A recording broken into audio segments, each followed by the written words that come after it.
ndio ndina mayesa rumasa. Mira yambu ya wale ore 50 neka imbe kana tatengera ambu ya mukadzi wangu mbogo. Utana mari kai. Ayo ambu ya ndina aisi yangu. Ayo mira yambu ya aisi yangu.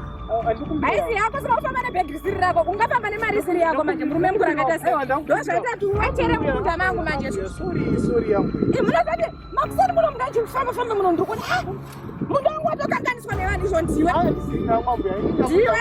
isikako sikasiwa wazowa wazoita sei weti mukunda mangu sorry ambuya kuti sorry one sorry ama ndosangu ore ndobhadhara angu ambuya ndosangu 50 ore ndosangu 50 mbegi mune mari amuna mabondi mwaita isi yangu ambuya aiwa mire oi natautore mapepa akwa rowe pasi ambuya mune chitupa changu ndo mapepa atinotora nezvavo ambuya sa musindipa kana ndichane utotonongire chitupa chako chirumu tora